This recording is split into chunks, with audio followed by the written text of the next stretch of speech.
La nature même de cette école où nous devons entrer, cette école de Christ, demande un changement, demande le changement le plus sévère en nous-mêmes.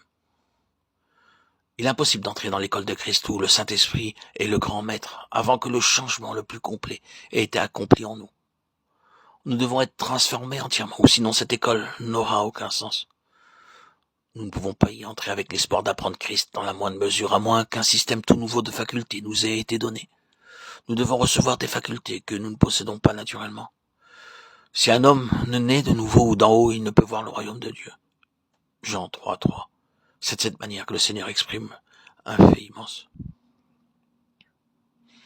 Ce royaume est un royaume où se trouvent certaines choses avec lesquelles je n'ai aucune correspondance, avec lesquelles je n'ai naturellement aucun pouvoir de communication. Faisons une promenade au jardin en pensant à notre méditation, passons au milieu des fleurs, des rosiers, passons au milieu d'un potager, traversons-le.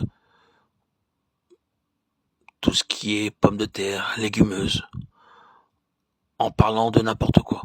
Qu'est-ce que les pommes de terre répondront?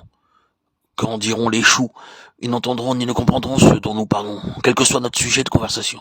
Leur vie n'est pas la même que notre vie. Ils ne sont pas constitués dans le même royaume que nous. Il n'y a aucune correspondance entre eux et nous.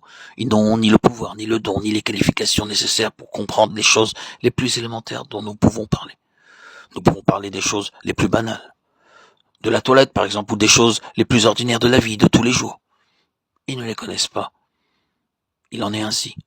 Oui, il y a une séparation tout aussi grande entre nous et le royaume de Dieu. L'homme naturel n'accueille point les choses qui sont de l'esprit de Dieu, car elles sont pour lui une folie et il ne peut les comprendre. 1 Corinthiens 2:14.